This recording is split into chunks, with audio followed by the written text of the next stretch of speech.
Get down on your knees. Apologize. Now. My daughter-in-law said it, her voice cold as stone. At my son's wedding, the person who should have been honored the most was being ordered to kneel. My wife stood frozen. Her makeup barely smudged, just a thin streak. Around us, music kept playing, white flowers everywhere, hundreds of silent eyes watching. My son lowered his head and whispered for his mother to do it. I stepped forward. I helped my wife back onto her feet. Then I said slowly, "You just destroyed more than a wedding day. Before we go on, take a moment to subscribe to the channel and leave a comment telling me where you're listening from, because the moment I'm about to share next didn't just change a ceremony. It forced me to see who truly stood for dignity and who quietly turned away. I stood there for a few seconds, long enough to realize the silence in the hall was louder than the music. No one laughed. No one stepped forward. Crystal glasses froze midair. The officiant stared down at his script like he'd dropped something he could never pick up again. My wife stood facing her daughter-in-law. Her shoulders trembled just slightly, not from fear, but from not understanding what had just happened. Amelia had prepared for this day for weeks. She's never liked being seen, never liked crowds, but she believed this was her son's day and that a mother should stand behind the scenes, quietly doing what needs to be done. She helped the bride adjust her veil when the lights shifted. One small gesture, one gentle touch. I saw it clearly. There was nothing that could be called a mistake. Laura spun around. Her face hardened. Not the confusion of a bride, but the anger of someone used to being indulged. She checked herself in the mirror, then looked at Amelia as if my wife had broken some sacred rule. "You ruined it," she said. Her voice wasn't loud, but it was sharp enough to cut the air. "You need to apologize." Amelia opened her mouth. She hadn't even spoken yet when Laura stepped closer. There was a movement, fast, careless. Not something I want to name. Just a moment that crossed a line. My wife stumbled. Her hand instinctively reached for the floor to steady herself. Everything unfolded in front of me, painfully slow. "Kneel," Laura said next, this time without hiding it. "Apologize, in front of everyone." I looked around. Carefully made-up faces, expensive suits, people who had smiled warmly when they entered this estate. No one said a word. That silence wasn't accidental. It was chosen. Justin stood not far away. My son. I waited for him to lift his head. I waited for one simple sentence. It didn't even need to be loud. Instead, he walked over to his mother, bent down, and spoke softly, like he didn't want anyone to hear. "Mom, just do it. It's nothing. Her family is helping me a lot." I didn't feel anger right then. What came first was emptiness. I looked at the boy I had raised. The man I believed understood boundaries, understood dignity. He didn't look at me. He didn't look at his mother. His eyes were fixed on the bride's family, where quiet nods were already being exchanged. Amelia didn't cry. That hurt me more. She looked down at the marble floor where the lights reflected into cold streaks. I knew what she was thinking. She was asking herself what she had done wrong, to be standing like this on a day that should have been filled with blessings. I stepped forward. Not fast, not slow. I placed my hand on her arm, felt the faint trembling, and helped her stand upright. I didn't look at Laura yet. I looked straight at my son. Justin turned away. When I finally faced Laura, my voice was calm, loud enough for those nearby to hear, but not loud enough to turn it into a performance. "No one in my family kneels over a smudge." Laura gave a thin smile, the familiar smile of someone who believes they're standing higher than everyone else. "Do you know what day this is?" she said. "This is my day. You don't want to make a scene, do you?" I nodded. "Yes, it's your day." I paused. Just one beat. "And it's also the day you showed me what you value." No one understood what I meant. At least not then. I took Amelia's hand and led her away from the ceremony area. The music started up again, a little rushed. The officiant forced a smile, said a few words to patch the air. Scattered applause followed, late automatic. We walked down the long hallway, leading to the garden behind the estate. It was quieter there. I heard Amelia's breathing slowly steady. She didn't ask me anything. She just held my hand tighter. "I'm fine," she said softly, as if she needed to reassure me more than herself. I nodded. "I know she's strong, but that strength was never meant to endure humiliation. It was built on self-respect." I took out my phone. I looked at the screen for a moment before calling, not because I hesitated, but because I wanted to be sure I was acting on principle, not anger. When the call connected, I spoke briefly. No long explanations. Stop. Temporarily close all related reviews. I'll send the official reason. I ended the call. No sigh of relief. No sense of release. Just the familiar certainty of a decision that had been considered long ago, waiting for the moment it became necessary. I turned to Amelia. Let's go home. Behind us inside the brightly lit estate, the wedding went on. But I knew some things had just been broken, and no blessing could ever put them back together. We left the estate as the Charleston sky faded into that pale afternoon gray. The cobblestone road ahead was still damp with missed cars lined up, waiting their turn to take guests home. No one noticed us anymore. At parties like that, silence disappears quickly, replaced by drinks, laughter, and whatever people are eager to forget. Amelia sat beside me in the car, her hands resting neatly in her lap. She looked out the window, saying nothing. I knew she didn't need comfort. What she needed was to know that what had just happened wouldn't be treated as something small, that her dignity wasn't left behind in the ceremony hall with the white flowers. As the car pulled away, I finally allowed myself to think back to that morning. 24 hours earlier, I had been standing in a windowless conference room, fluorescent lights bearing down on the table. Familiar faces sat across from me, tired but focused. Thick folders lay neatly marked in front of us. I'd spent most of my life in rooms like that, so the heavy silence of big decisions was nothing new. They call me a consultant, a word that sounds harmless enough. But in federal projects, a consultant stands at the line. The one who says yes, or not yet. The one who weighs not just numbers, but people.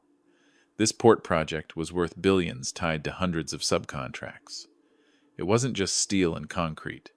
It was security, reputation, things you can't fix once the foundation is poured wrong. The name Howard appeared on the proposed subcontractor list very early on. I knew him before I ever knew Laura would become my daughter-in-law. The financials of his real estate group weren't clean. Not bad enough for immediate rejection, but concerning enough to take note. Layered loans. Promises backed more by words than guarantees. I'd asked for deeper review, not out of spite, just professional habit. That evening, both families gathered for a rehearsal dinner, a meeting designed more for showing off than for bonding. Howard talked a lot about coastal properties, about close relationships, about how this federal project would be the final push to restore his company's former standing. He never said it outright, but everyone knew what he was waiting for. Laura didn't bother hiding it. She scanned the room as if assigning value to each person. When her gaze landed on Amelia, it carried something I recognized instantly. Contempt wrapped in a polite smile. Amelia stayed gracious. She asked questions. She listened, the way she always does with any family her son chooses to be part of. At one point, Laura leaned toward me, her voice light. "I hear you've retired. That's nice. Finally time to enjoy yourself." I smiled. I changed roles. She nodded, didn't ask another question. That silence said more than curiosity ever could. To Laura, some people don't need to be understood. They just need to be placed in the right category. I watched everything. No notes, no reactions. I wanted to see how they behaved when they believed there was nothing to lose. That has always been the most accurate test. And by the next morning at the wedding, that test ended. Very clearly. The car stopped in front of our hotel. I stepped out first and opened the door for Amelia. She placed her hand on mine for a brief second. A small gesture, but enough to tell me she had steadied herself. In the room, Amelia changed out of her evening gown into familiar clothes. She hung the dress carefully, smoothed the fabric as if it carried no memory at all. I watched her, then turned to the window. Outside, the city moved on as usual. No one knew a line had just been drawn. I picked up my tablet and reopened the notes from the meeting the day before. The numbers were still there, but now they carried an added weight. Leadership ethics aren't abstract. They show up clearly in how someone allows their child to treat others, especially those they believe to be beneath them. I drafted a short evaluation. No dramatics, no emotion, just observations, risks, indicators of management culture. I didn't need more evidence. I had just witnessed one of the clearest forms of it. When I sent it, my phone buzzed. A message from a familiar number. "Everything okay," 3 words. I replied, clearer than ever. I knew that across the city the wedding was still going on. Laura was probably smiling for photos, convinced the moment had passed. Howard was likely raising a glass with people he wanted to impress. They didn't know that some doors don't make a sound when they close. I set the device down and sat beside Amelia. She rested her head on my shoulder, tired, but at peace. In that moment, I wasn't thinking about contracts or projects. Just one simple truth. Some boundaries don't need to be announced. When someone crosses them, consequences find their way on their own. And sometimes, it all begins with a request that seems very small on a day when someone believes they're entitled to everything. That evening passed very slowly. Amelia went to sleep earlier than usual, probably from exhaustion. I sat alone at the small table by the window, watching the yellow light wash over Charleston's old walls. This city is used to big stories, old families, deals made quietly. So am I. But that night, everything felt heavier. I wasn't expecting anything to happen right away. In my line of work, consequences rarely arrive at the same time as the action. They come later, moving along proper channels. I knew the evaluation I'd sent wouldn't make noise. It would simply trigger a review, the kind every partner goes through. The difference was timing. The next morning I woke up before Amelia. I made coffee, opened my phone, and read the first updates. No message from Howard. That didn't surprise me. Men like him don't call before they understand what's happening. They wait. They probe. They look for another route. Late morning, my phone buzzed. An internal number, I answered. We've reviewed the file again, the voice said, calm and professional. There are some issues that require a temporary pause. I understand, I replied. Follow procedure. The call ended. I set the phone down and looked at my coffee, now cold. I didn't feel victorious. I didn't feel relieved. I just felt the familiar order of work sliding back into place. Early afternoon, things began to move more clearly. A short message came in from someone I knew in finance. The bank just activated a risk protection clause on Howard. No emojis. No explanation. People in that world don't need many words. I could picture it clearly. An urgent call. A polite but distant voice. Numbers read aloud. Clauses once ignored, now placed on the table. When a federal project stops being an anchor, everything tied to it becomes exposed. Amelia's phone rang right after. She glanced at the screen, hesitated for a second, then showed it to me. Justin's name. I didn't tell her what to do. She decided on her own. She answered, put it on speaker. Mom, where are you? My son's voice was different from the night before. No whispering. Urgent. At the hotel, Amelia said calmly. There's trouble here. Mr. Howard, his company's in trouble. Everyone's on edge. I looked at Amelia. She didn't look at me, but I knew she was listening to every word. Why are you telling me this? She asked. Justin went quiet for a few seconds. I don't understand. Does this have anything to do with? Yesterday, I held out my hand. Amelia passed me the phone. It has more to do with things than you realize, I said. Not just yesterday. On the other end, I heard him breathe in sharply. Dad, what did you do? I didn't answer right away. I did my job. You can't do this, Justin said, his voice rising. Their family is. Your future doesn't get built on your mother kneeling, I cut in. My voice wasn't loud, but it was firm. If you think that's acceptable, then you've chosen the wrong place to stand. The call ended in silence. Amelia sat down on the edge of the bed. She didn't cry, but I saw her hands laced together, tighter than usual. That afternoon the news spread just far enough. No press, no cameras, just whispers among finance and construction circles. A contract crossed out, a guarantee pulled, a line of dominoes starting to fall.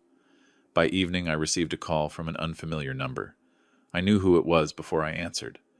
Mason Howard's voice said, trying to stay composed. We need to talk. You should talk to your lawyer, I replied. Just a few minutes, he pressed. There may be a misunderstanding. I looked out the window.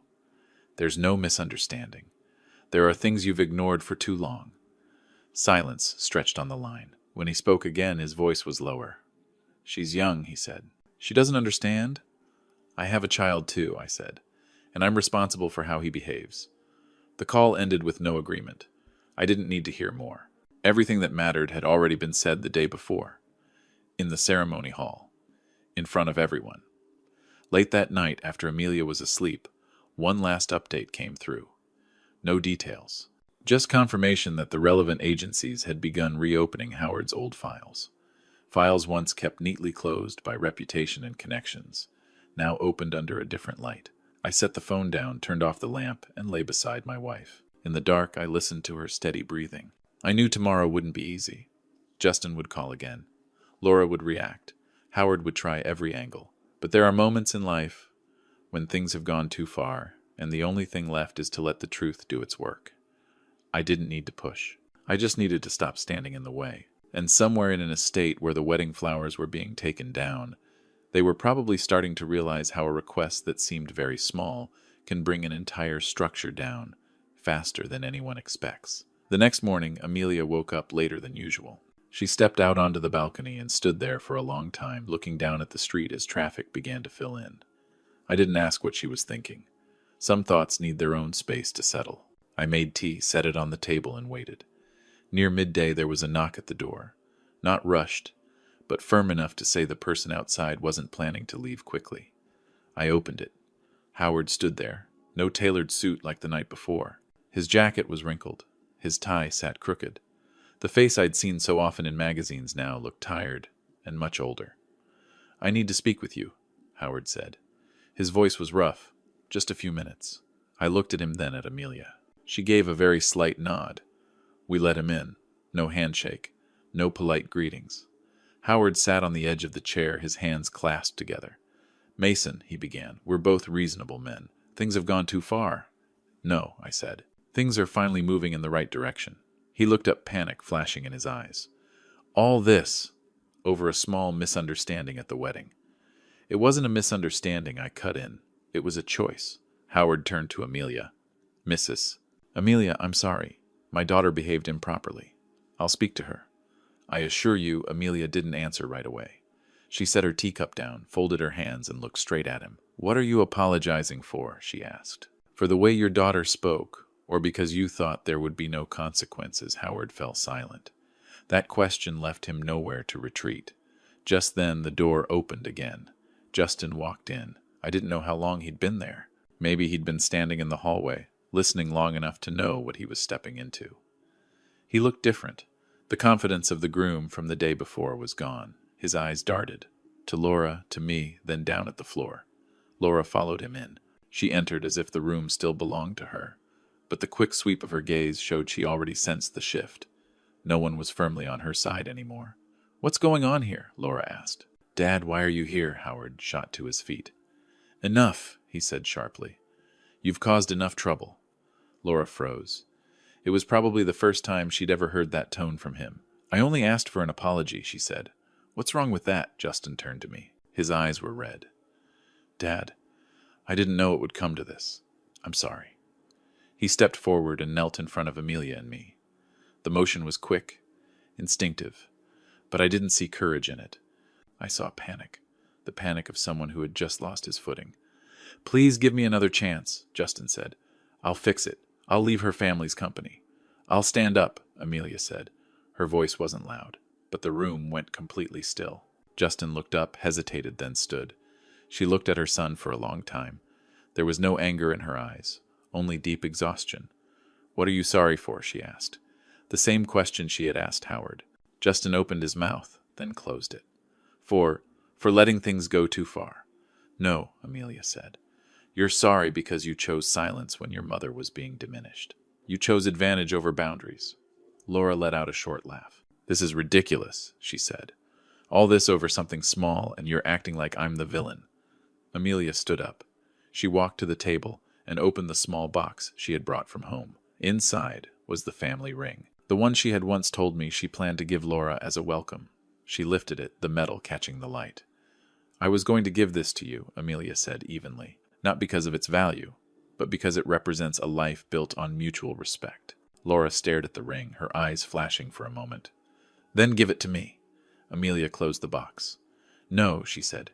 "You chose the wedding dress over human decency." The words weren't loud, they weren't dramatic, but they landed in the room like a door closing. Softly, completely. Howard lowered his head. Laura stepped back, as if for the first time she didn't know where to stand. Justin remained in the middle, belonging nowhere. I spoke then for the first time since they'd entered. "Everything is clear now," I said. "There's nothing left to debate. Howard sighed, his voice small. Can you stop this? I looked at him. I didn't start this to stop on someone else's terms. They left shortly after. No goodbyes. The door closed, restoring the familiar quiet. Amelia sat beside me. She rested her head on my shoulder, lighter than the day before. I'm not sad anymore, she said. I'm just disappointed. I held her hand. I understood. Some relationships don't fall apart because of a major disaster, but because of a very small moment when people should have stood together and chose to turn away. Outside, the consequences were still spreading. But in this room, everything had ended in the clearest way possible. And sometimes, that's the only kind of justice life allows. The days that followed were quieter than I expected. No more pleading calls. No surprise visits. Everything moved the way large systems always do once the light is turned on. Files were reviewed again. Decisions were signed. No one needed to mention the wedding anymore, but everyone understood it had become the starting point. Howard disappeared from familiar parties and private gatherings. I heard he was spending most of his time with lawyers and stakeholders. Loans that had once been extended on personal reputation were now facing old questions, this time without a way around them. It wasn't punishment. It was consequence. Laura left Charleston not long after. She didn't call Amelia. She didn't message me. Through mutual contacts, I heard she took a regular job at a second-hand resale shop in another city. No one mentioned her background or the extravagant wedding. There she was, just new, learning how to greet customers, organize shelves, and clock out on time. I didn't feel satisfaction hearing that. I just thought, maybe for the first time she was living in a space without privilege attached. Justin's path was harder. He called Amelia a few times, not to ask for money, but to say he was looking for work, that he'd moved out, that things were no longer easy. Amelia listened. She didn't scold him, but she didn't promise anything either. Some lessons can't be shortened by a parent's protection. You'll have to stand on your own, she told him in one short call. I believe you can, but I can't do it for you. I could hear Justin starting to understand that. Slowly, but honestly. He stopped talking about big plans and shortcuts. He talked about long workdays starting over small mistakes he was trying to fix. I didn't step in. Some journeys need solitude to mature. As for Amelia and me, we returned home a few weeks later. The house was the same. Quiet. Familiar. Amelia placed the box with the family ring on the highest shelf in my study. Not to hide it, but as a reminder that some things should only be given when the recipient understands their value.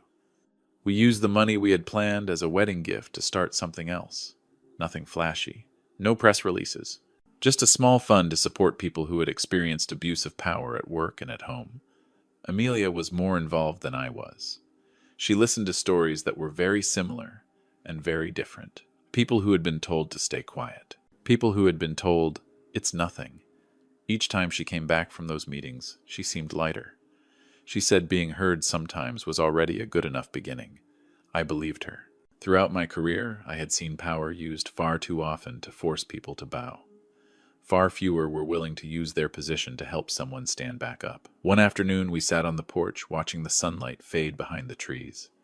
Amelia made tea. I read a few pages, then set the book down. We sat in silence for a long while. Do you ever regret it? Amelia asked softly. I thought for a moment. No, I said. I just wish I'd recognized it sooner. She nodded. So do I. We sat there without needing more words. Some stories don't end with perfect reunions. Some relationships need distance for both sides to be safe. I accept that. Fairness doesn't always bring immediate happiness, but it brings long-term peace. A few months later, Justin stopped by. No warning. He stood at the door thinner than before, but his eyes were different. No longer searching for approval, just willing to meet my gaze. I came to say hello, he said. I know I haven't earned the right to ask for anything. Amelia hugged her son. Not for long. Long enough to say the door wasn't closed, but not wide open either. I placed a hand on his shoulder. Keep going, I said. You're doing the right thing. When Justin left, Amelia turned to me and smiled. It wasn't a sad smile. It was steady.